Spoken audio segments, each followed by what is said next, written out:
وينزل عليكم من السماء ماء ليطهركم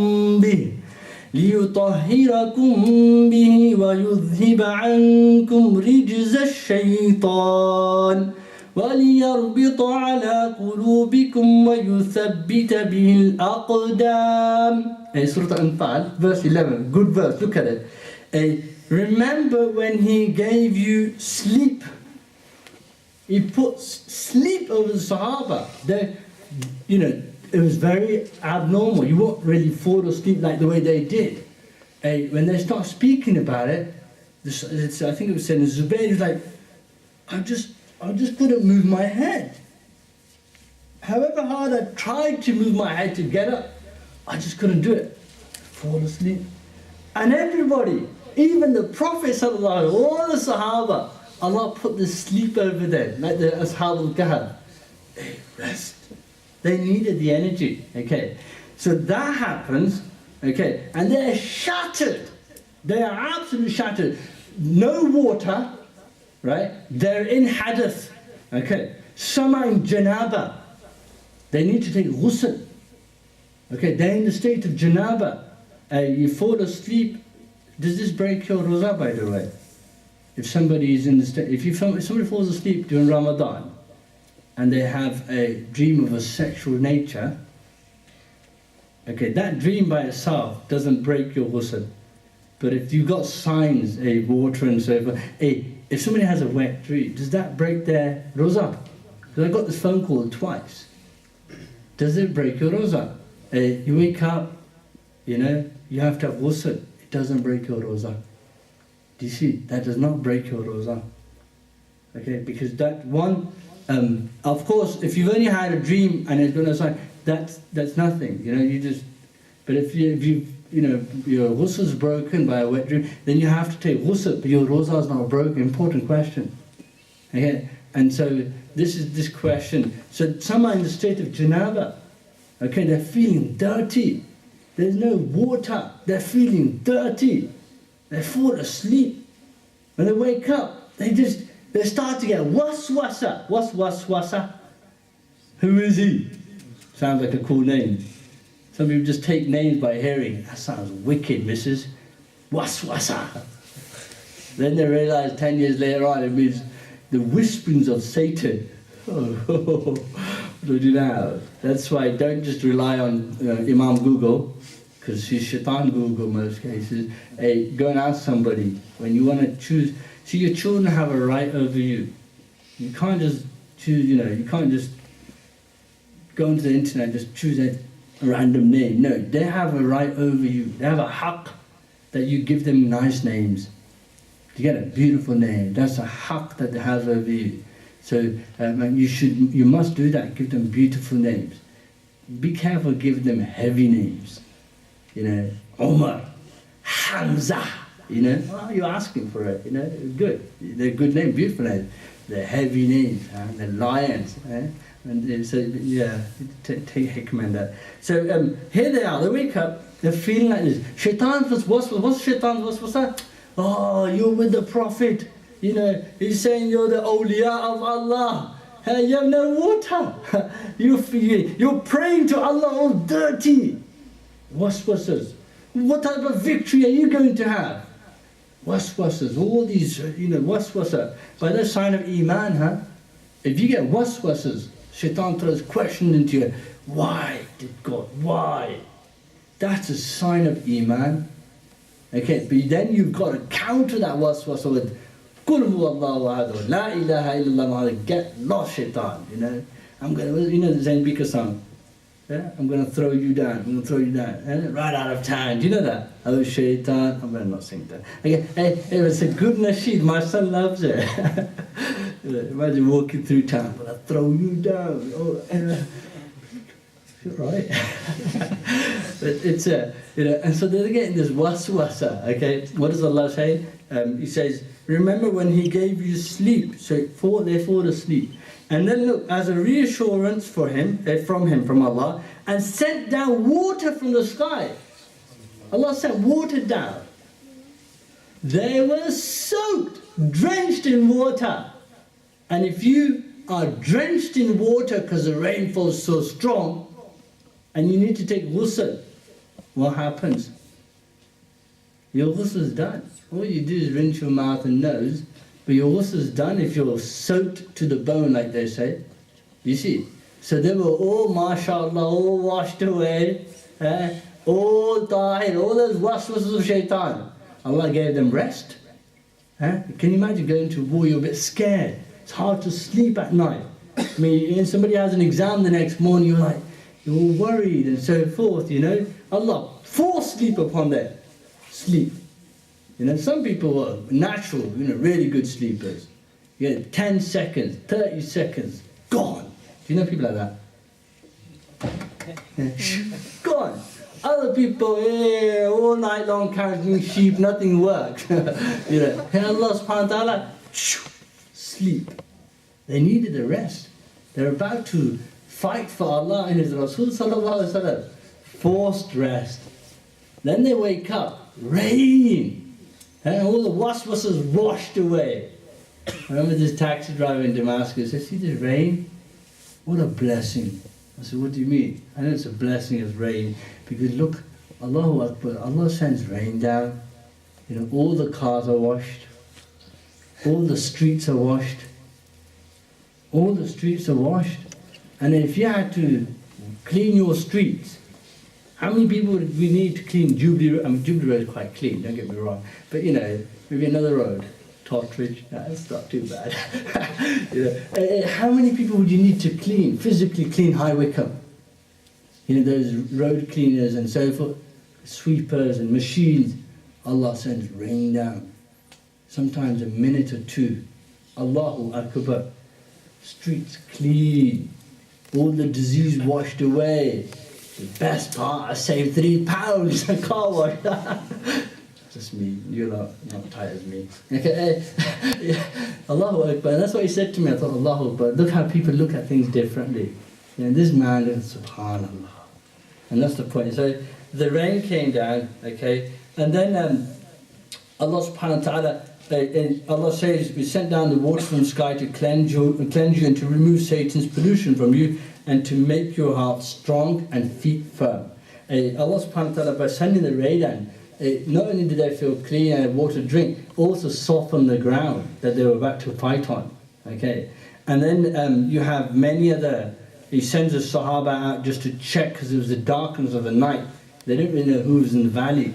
Okay, to check who was there, and incredibly, the direction they came from was the north, which is the opposite to Medina. So if you come into Badr Sharif, the Prophet ﷺ was facing towards Medina. They came from that side when they were in combat. The Quraysh, they looked like they were coming from Medina.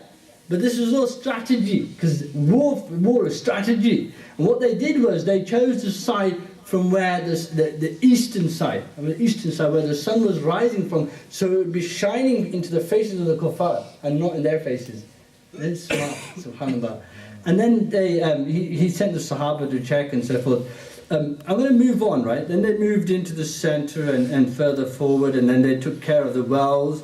Okay, but then look, this is Rasulullah sallallahu alaihi wasallam. This is something I want you to take away, is that the Prophet sallallahu alaihi wasallam, okay, Sahaba woke up again, and then they fell asleep again. Okay, they're resting, and Sayyidina Ali mentions this. He goes, I look around. He said, وَلَقَدْ رَأَيْتُنَا وَمَا فِينَا إِلَّا نَائِمٌ. He said, I looked around, and everybody was sleeping. Okay, illa Rasulullah sallallahu alaihi wasallam, except for the Prophet sallallahu alaihi wasallam. Everybody was sleeping, except for the Prophet sallallahu alaihi wasallam, تحت شجرة, sitting beneath a tree. Okay, يصلي ويبكي حتى أصبح. He was there sallallahu alaihi wasallam, praying, okay, and crying all the way until the morning. Hey, they were sleeping.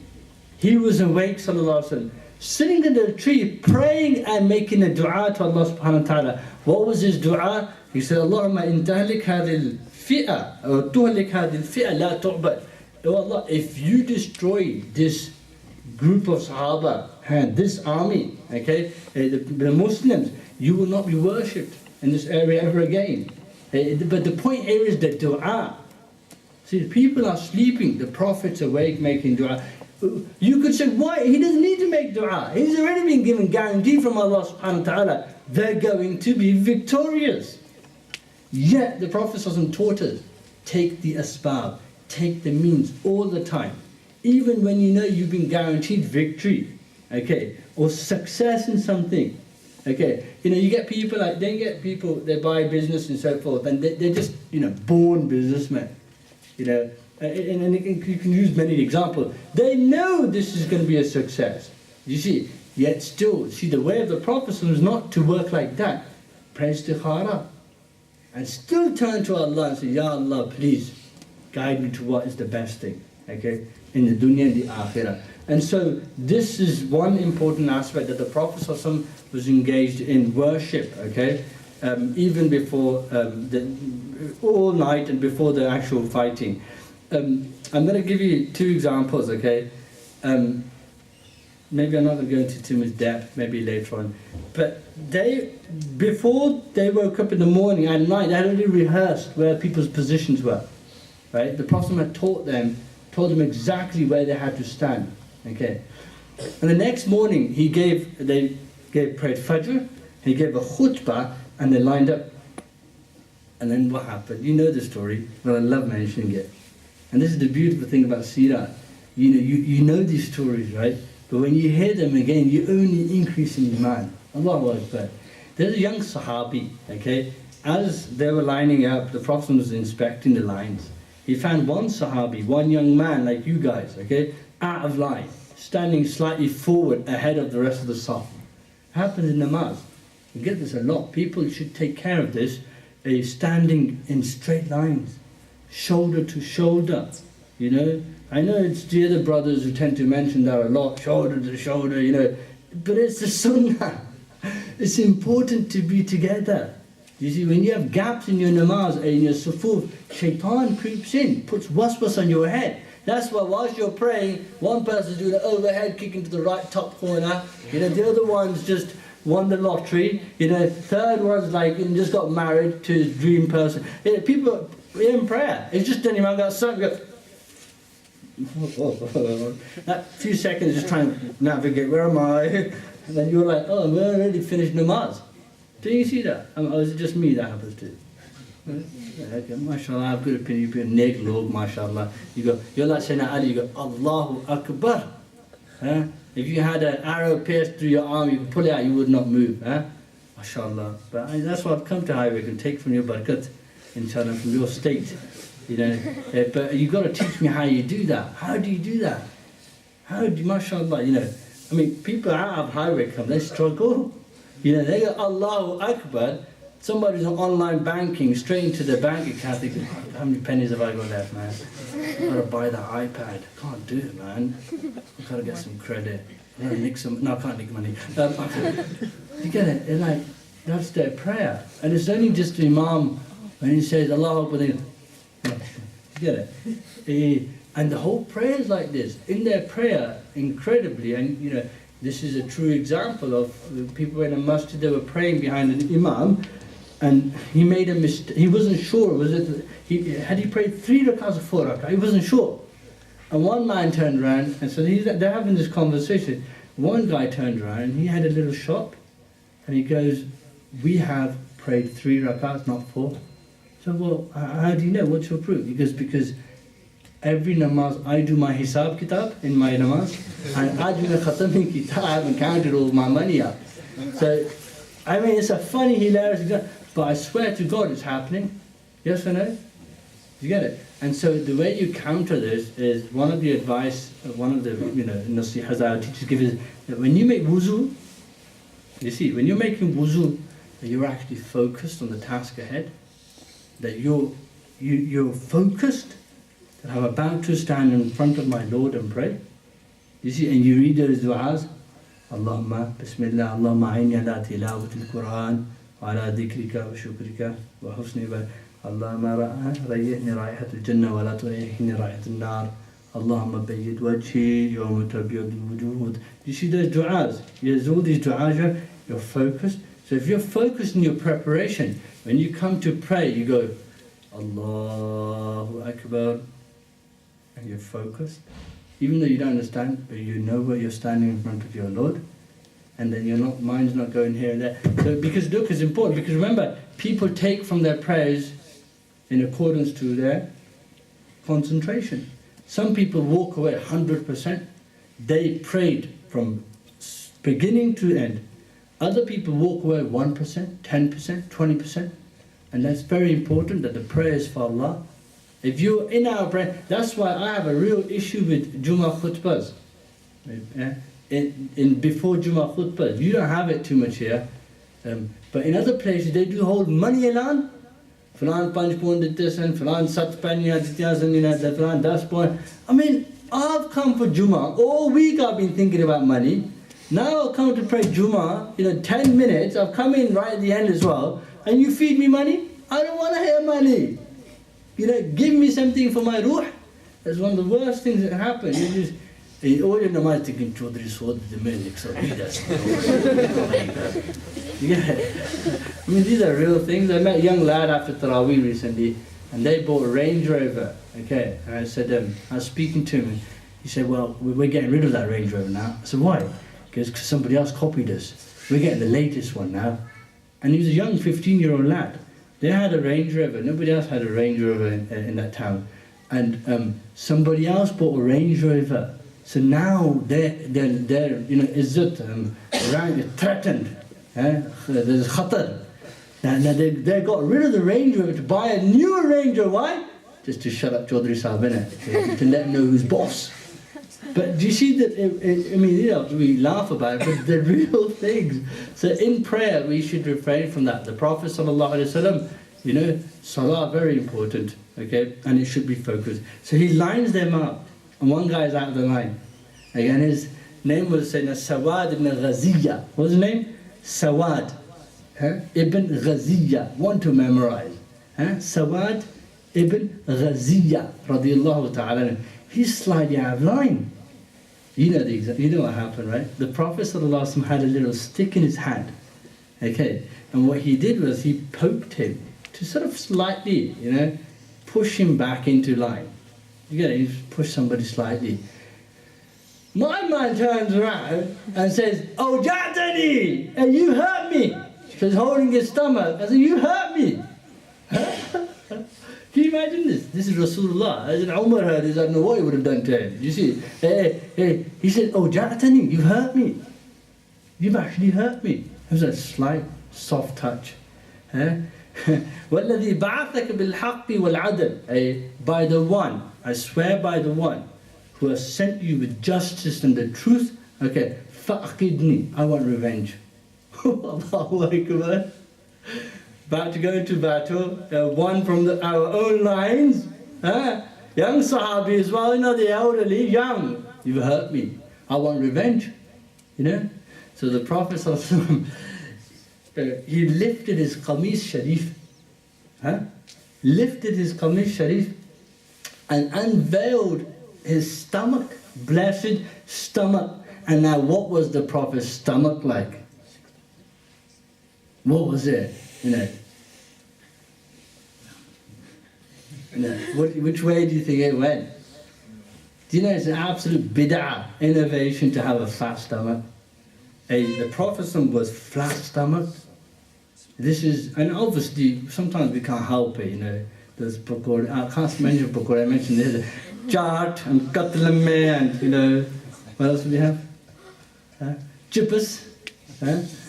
These things sometimes they just take the better of us. And the Prophet had, the point is he had a flat stomach and he unveiled his blessed stomach. I mean, what would you do at this point? Revenge? What would you do?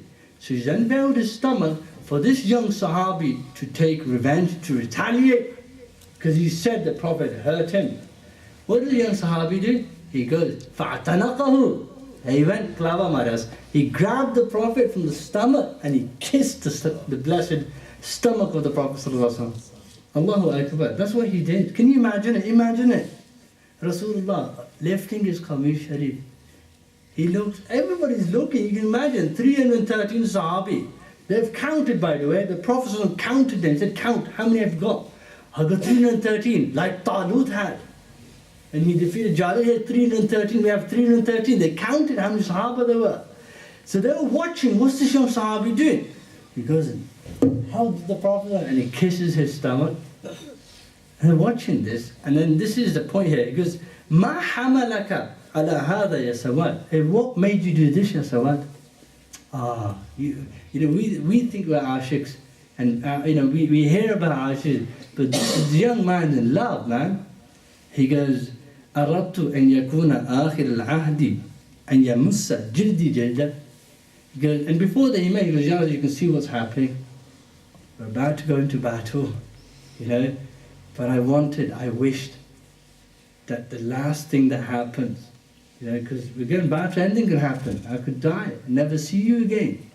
And in the dunya anyway, I wanted the last thing that happens between us is that my flesh touches your blessed flesh. Allahu Akbar. Nara Takbir! Not for you, sorry.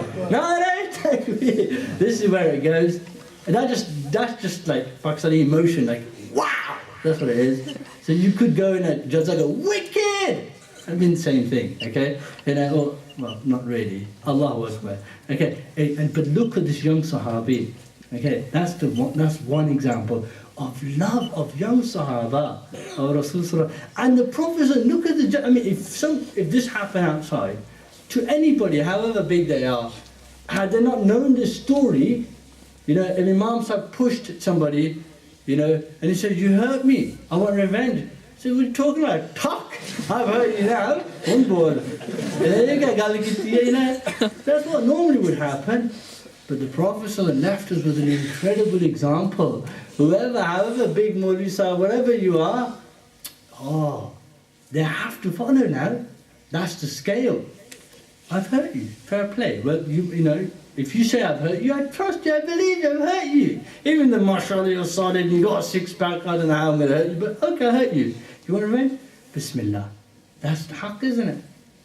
And Allah, look at the beautiful example that we have, and that's the scale that the Prophet has left us with.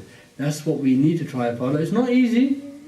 You see, with young and elderly, everybody, that you should keep that in mind. You should not forget this example. This is one of the most beautiful stories we have. It is a ruby from those rubies, Wallahi, it is. And there's so many lessons to take from this one single example. And the last one I'm going to end with, because you're all fasting and you've got a long day yet, subhanAllah. It's not Asr. After Asr I can start speaking about food and you build your appetite and so forth. But right now, a bit too early, I might get into trouble.